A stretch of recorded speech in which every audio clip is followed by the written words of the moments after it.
Strong leaders know that hard work demands working smarter, not harder. Introducing the all-new Underground Duchy, our smartest workers yet. Featuring up to 16 turn actions that you can operate from the comfort of your own burrow, and 20 warriors that you'll never touch till you pack up the game. Winner of the Easy Power Award for Best in Class Mid-Sized Subterranean Faction 4 years in a row. The Underground Duchy. When winning the game matters more than playing it.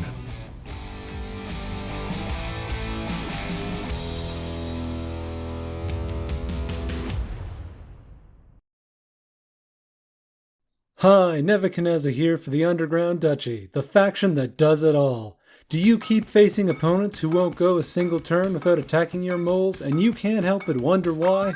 Well, wonder no more, because their extremism was probably my fault. Anyway, here's the stats. We have 20 warriors, befitting a red faction. Powerful buildings with passive effects. Private executive members clearings for when we want to keep the plebs out. Cross-map teleportation via dig. Evening crafting. Flexible loadouts. We're highly resilient. Modular, extensible action economy and reliable scoring via ministers that comes apart for easy cleaning. Revealing cards to act is also cheaper than spending them. But wait, there's more! Unfortunately, the price of failure gives opponents a way to punish our hubris. Recruiting is a critical bottleneck for us. We either get 2 recruits a turn, or we risk price of failure. Moles are the poster children of analysis paralysis. Each turn we take presents a ton of options to work with. Experienced tables can and will regard you as a major threat for some reason. Table talking to them is going to be much harder. Counterplaying the moles sucks for everyone involved, but especially you. Being a card-dependent faction means we rely on randomness, and we get less value from bird cards. And our games tend to be very feast or famine. We can either steamroll our opponents, or languish in misery for 7 turns. Order today. Joking aside, those of you who know me know that the moles are by far my least favorite faction to face. And if you believed that I could get through this video without complaining about the very bane of my existence, that's adorable. There is a disconnect between how moles seem like they should play and how moles can actually be played effectively. One would be led to believe that militant red factions had a lot of things in common. They expand and claim territory, slowing down the game to accommodate their gradual scoring pace. They play a thoughtful area control game, hiding their liabilities well beyond the reach of their opponents. Now let's say, hypothetically of course, that there was a red faction that only needed 1 or 2 clearings to be effective. Then this faction, which statistically of course would have an abundance of warriors, might eschew this choice of stabilizing the board. Instead, they could leave maybe a lone warrior or 2 in a few other clearings out of sheer whimsy. And what if I let this faction teleport their warriors into your backline? Just kidding. Unless... And maybe this faction could also, I don't know, score fast? Like, really fast. Too fast, some might say. Those superstitious fools, content at scrabbling at the dirt in their ivory towers, would dare accuse me of reaching beyond my grasp, of mocking the natural laws of our cosmos, me, of all people. So I will give them a new miracle to gawk upon, for what are laws but the remit of the victorious? Anyway, this is my original faction, the Chud Confederacy. Please do not steal. Alright, I think that's all the introductions and complaining aside. As the Duchy, our main objective during the game is to build and maintain as much momentum as we can, with momentum referring to our ability to continue moving forward in spite of our opponent's efforts. We build momentum by having extra cards, ministers, and especially warriors in the burrow. We lose our momentum by losing warriors, suffering price of failure, and spending our cards during daylight. If we have a lot of momentum built up, then even if our opponents wipe us off the board, we are able to bounce right back to full strength on the following turn. If we have no momentum built up, then we become very reliant on our inefficient daylight actions for turn activity, and our overall tempo will suffer badly for it. Here's an example to illustrate the concept of momentum in practice. If we were to set up on the board like this, and knew that our opponents want to attack us this round, our natural inclination is to move our warriors out and defend our buildings, right? 5 warriors may seem like a compelling defense, but dedicated opponents will break through any number of warriors if they feel it is important enough. An enemy player only needs to roll a 3 to turn your well-defended clearing into easy pickings for the next person in line.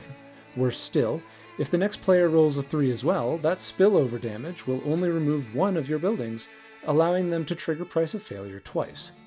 With no warriors left in the burrow, and possibly 2 ministers and 2 cards lost, your ironclad defense has left your next turn looking pretty rusty. The more resilient approach is this. Every clearing we care about should have a tunnel, so we can mitigate spillover damage. Additionally, the tunnel allows us to retreat our warriors if we sense an attack coming. Leaving our buildings undefended means opponents can only trigger price of failure twice if they roll 2 back-to-back 0-0s, and the warriors we reserved are ready to pop up on the other side of the map next turn with virtually no loss in our tempo. For all of you out there who struggle to break 15 victory points with the Duchy, I have the cure for your affliction. Sway the best thing you can on every turn. Every turn. Sway every turn. I cannot repeat this enough. The Underground Duchy can be highly intimidating to newer players who see the plethora of options and agonize over the best possible way to achieve nothing on every turn. The good news is that this faction is not so complex once you internalize it.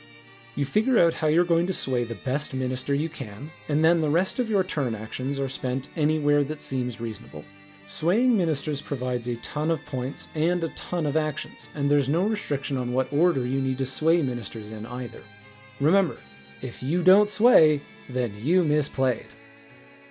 Naturally, we won't always get 9-turn games to sway all our possible ministers. We want to become effective as quickly as possible, and just like a parent with only one car seat, we're going to have to choose which of our children we care about most. Fortunately for us, competitive players have optimized all the fun out of the game, leaving us with 5 of the most popular loadouts of ministers and buildings we can choose from based on the situation we find ourselves in. Each loadout has a different approach to winning that relies on a different set of core ministers. Don't feel too restricted, however. You'll need to learn how to pivot between these loadouts in response to changes in the game state. Distracted opponents with few resources will provide a good opening to build markets, sway lords, and score points. But if your opponents are keeping the pressure on and you're running out of momentum, then we can always fall back on our strategy of recruit actions and no building. For the sake of learning, however, it's easiest to teach these loadouts as if they were independent strategies. But the following things are always true. The Brigadier is the best minister, and her name is Bridget. You should sway Bridget on turn 1 and protect her all game long.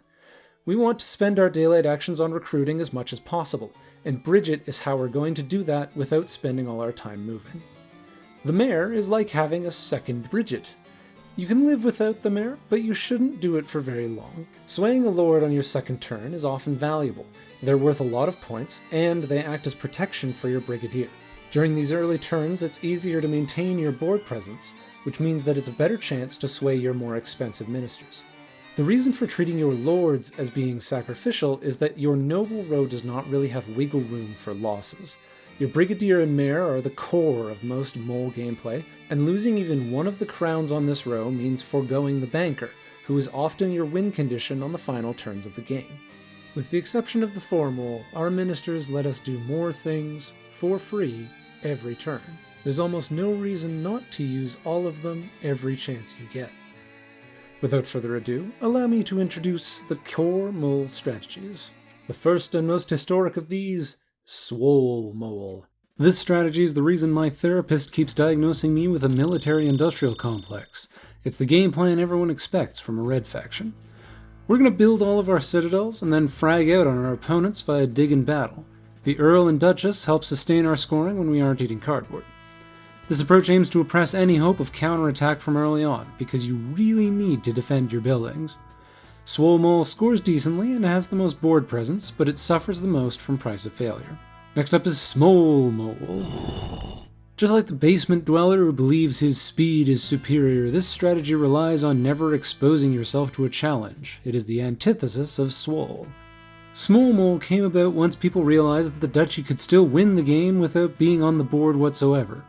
You build absolutely nothing, spend every daylight action on recruit, place down all of your tunnels, and start battling people. The Duchess of Mud is the core of our scoring engine here, but she won't outpace opponents who still have their kneecaps intact. This game plan prioritizes your safety, and it's required reading for effective risk management. Contemporary mole strategy often pivots from smole into the other strategies as a means to safely build your resources before you engage. But just like making an honest living in the real world, this strategy is the least rewarding in terms of cards and points. Experienced opponents who remove your warriors and tunnels from the board will keep you even further behind. Next up is Mole Mart, a somewhat dated approach that can still find success. Build a little fortress and churn through cards like they were contractors at the Amazon warehouse. The crux of this strategy is to maximize your card draw through markets, and then spend all of those cards on the banker and mayor to turn them directly into points. The Baron also makes for a good shield while accelerating your pace even further. You're only going to get away with this approach when opponents are sufficiently intimidated by your defenses. Even if you aren't using this strategy, however, the Mayor and Banker combo provides unstoppable burst scoring that's often vital to closing out the last turn of your games on other strategies. Now, each of the three strategies I've shown you so far comes with their own major drawbacks, and any reasonable person would conclude that protecting your buildings is a cost you must pay to avoid living on a drip feed in points and warriors. But if you wanted reasonable strategies, you wouldn't have come to me. You're here because you want some grime, a bit of that filthy stuff. You want the strategy that I helped blow wildly out of proportion. The Pump and Dump Duchy. Treating your buildings and ministers like a valuable long-term investment is old school. These aren't the backbone of your strategy, they're just quick cash you can grab right now. The goal is simple. Take all the crafting VP for yourself at all costs. Using the Formal and Brigadier, we build whatever markets we need for crafting, sway our ministers, craft the cards we swayed with, and draw all of it back again thanks to the markets. This approach requires minimal setup, it's the least impacted by price of failure, and it reliably outscores the Woodland Alliance or OG Vagabond. Effective pump and dump counterplay involves keeping you off the map entirely from early on, which is expensive and miserable for everyone. Advanced setup made this approach a lot easier to prevent, however, since opponents no longer have to cross the whole map to fight you. Nowadays, though, pump and dump is just one tool among many you can rely on when you want to start farming points in a vacuum. The last of our loadouts is the most competitive mole strategy available, and an amalgam of all the strategies that have come before it. Smole to Swole. The name comes from a time where smole and swole only referred to whether or not you had buildings, but this loadout no longer resembles either of those strategies very well. Early on, you avoid placing any buildings, while recruiting and swaying all the ministers that will score you points later. If you don't need to fight, then you can keep all of your recruits in the burrow. Once you've got the Baron and Formal in place, dump all your recruits onto the board and build markets. You can score the Baron immediately and start farming points with all the momentum you've built. From here, bust up your opponents and enjoy the benefits of having all your ministers swayed before you were ever a presence on the table. This strategy relies on accurately reading the board state to identify the right time to pivot, as well as any threats that need early intervention. The moles benefit most from being left alone, and this approach encourages your opponents to do precisely that. The Duchy can play on most any map with equal success, but there are two small exceptions. First, the lake map's isolated clearings and card-producing raft is better than average for our game plan. Second, the mountain map has several weird interactions that can cause problems. On standard setup, the closed paths block clearing adjacency, meaning we start with fewer overall warriors than normal. On advanced setup, all 7 of our warriors are nicely consolidated in only 2 clearings, which is beneficial if we plan to place early buildings. The victory points generated from the tower and the paths accelerate our opponents in a way that we struggle to make use of ourselves. This can make it easier for them to keep up with us. The perfect Duchy start sees us setting up shop where our warriors are already in clearings that match the cards in our hand, as we want to do as little moving as possible. Highly connected clearings make swaying much easier, while distributing our warriors makes them less appealing targets. But setting up in clearings like these comes at the cost of being closer to our opponents overall. On our first turn, the most reliable option for us is this. Use both of our daylight actions to recruit, reveal your starting hand, and sway the Brigadier for 2 points. Draw a card, and end your turn. These early turns are all about getting your core ministers as soon as possible and building a cache of warriors. The more ambitious players can build during these first turns, but your safety relies on having a generous table. Placing a single citadel on turn 2 is tolerated at most tables, since it provides the least value to you and isn't a large part of the faster scoring game plans. Placing 2 markets on turn 2 will draw the immediate ire of an attentive table, as this signals your intention to play as greedily as possible. Now, it's been a couple turns, and you've safely gotten your core ministers hidden behind a sacrificial lord, probably the Duchess. You're poised to start playing out your scoring engine, which is a good sign that you've entered the mid-game. Now, we've all played games where one character is just better than the other options. These characters frequently end up centralizing the metagame around themselves, reducing the game to only 2 viable options. Are you playing the overpowered character, or the strategy that beats them? As moles, we are that meta-defining faction, and the mid-game is where we stop playing small and start running our bullshit against opponents that are ready and waiting with the counterplay. The emotional violence we plan to inflict against the table flows through our warriors. Think of them like hired goons, if you will. Resist the urge to field all your goons at once, and if you do send a force onto the map, save a move action at the end of your turns to retreat them to the safety and privacy of their goon cave. If you're playing a strategy that lacks card wealth, then you'll have to remember to protect your non-bird cards. A streak of bird cards can be just as damaging as Price of Failure, but keep in mind that swapping those bird cards for dominance cards is just as good for you as it is for lizards. If you don't currently have ministers that you're willing to lose, then you should carefully consider whether it is in fact the right time to build. Losing your Brigadier is the worst case scenario, but losing a Lord that's the keystone of your scoring can be almost as painful. An ideal mid-game turn might look something like this. We have quite a bit of material built up, and we're in a pretty safe position on our corner of the map.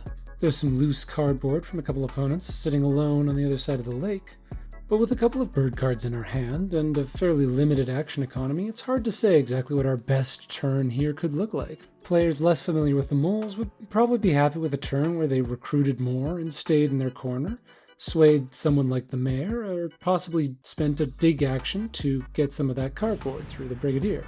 My advice to you, however, is to try and aim to do as much as you can on every turn. That original turn could see us scoring a decent 4 to 6 points and remaining quite safe in our corner.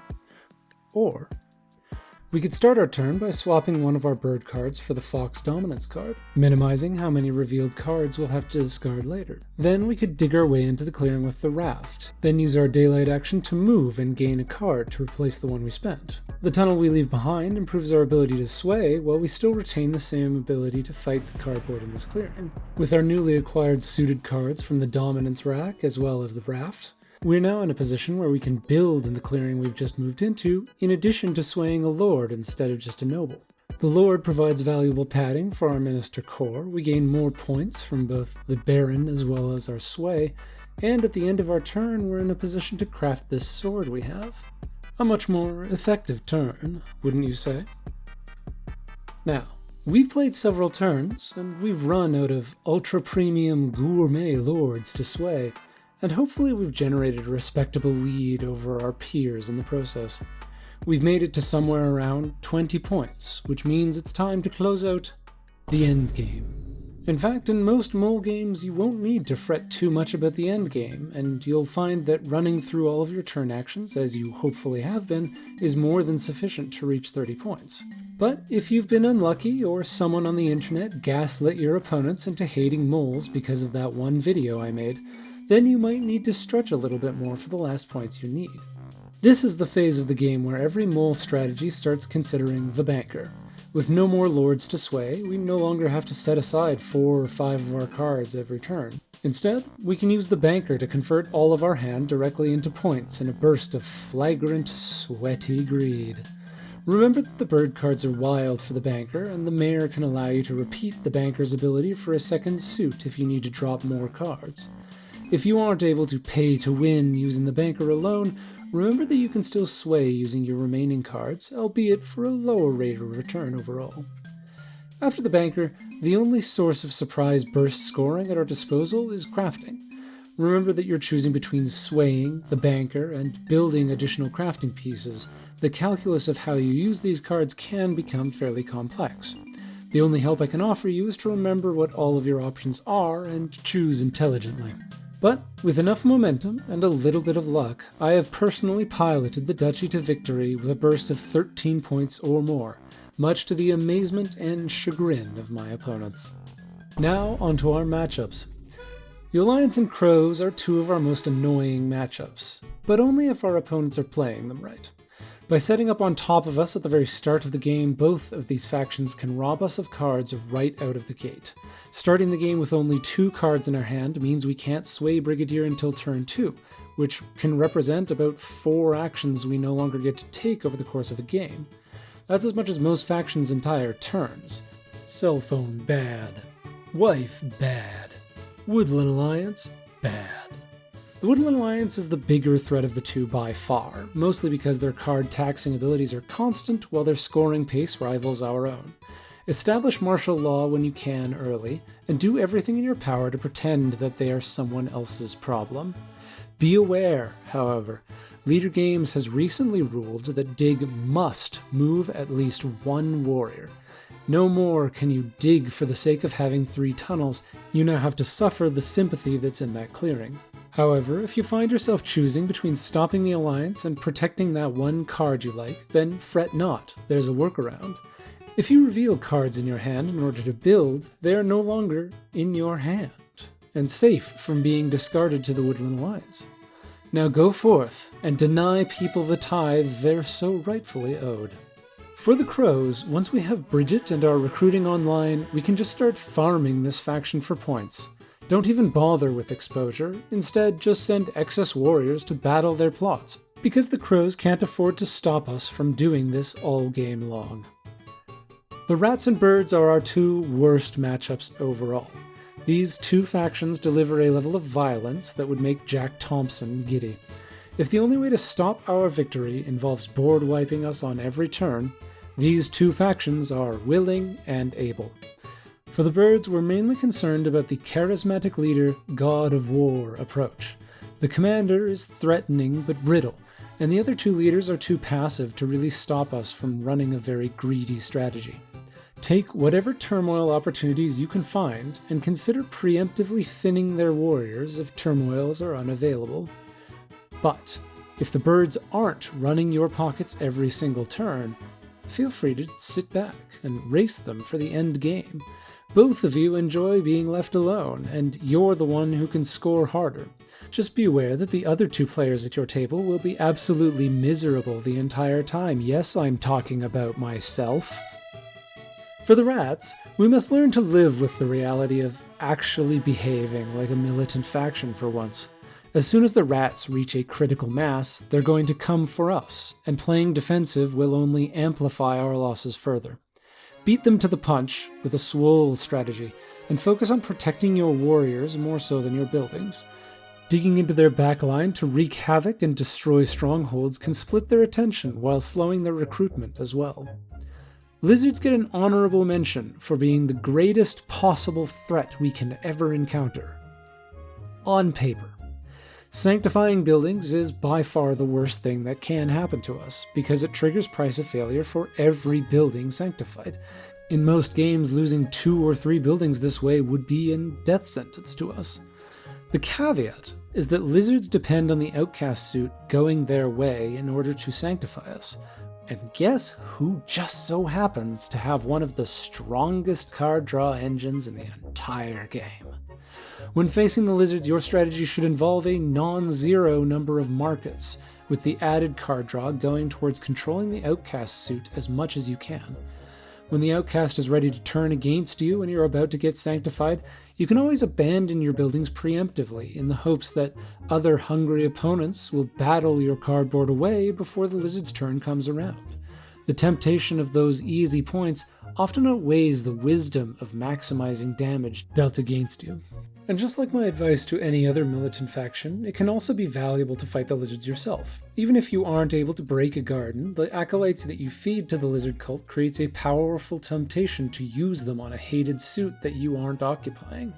If they fire their shot at someone else, you get away scot-free.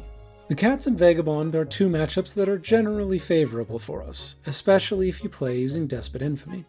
The Cats are a slow-scoring faction that'll enjoy the extra space that we leave them, but they'll need a few turns to muster any force against us. They can be formidable once they're set up, so keep an eye on their recruiting and use Dig often to snipe their buildings, and it'll convince them to keep their forces further away from you. Under Despot Infamy, the Vagabond behaves pretty similarly to the Cats. We can reliably outscore them even if we're crafting with wanton abandon, and the cards we get from aid only sweetens that deal further. The Thief Vagabond, however, is a particular problem, as getting robbed on every turn will put a huge dent in our effectiveness. While we are quite able to contribute to paying the Vagabond tax, we rarely have much incentive to do so. Our clearings tend to be unappealing until the very end of the game, at which point it's cheaper to simply mitigate our losses by relocating. The Keepers and Iron are a bit of a weird matchup for us. Neither of us really wants to fight each other, but unfortunately the Keepers have the most insane burst scoring potential of any faction. Even ourselves. There's little to fear from a novice Badger player. Badgers aren't particularly effective combatants, and any relics that they leave in the open make for very appealing targets for digs in battles. Experienced Badger players, however, will blow our scoring out of the water. If your opponent is efficiently gathering relics, then they're the target of greatest concern. Keep their warrior count low and contest them for rule when you can. Coordinate with the table to interrupt their retinue, and you should be able to keep everyone's attention away from yourself. Lastly, the Otters. We love having the Otters in our games, especially in games where we can take a scoring-focused strategy. Otters allow us to reliably pick up more cards than we should ever be allowed to have, and we have a warrior pool that we'll rarely use all of.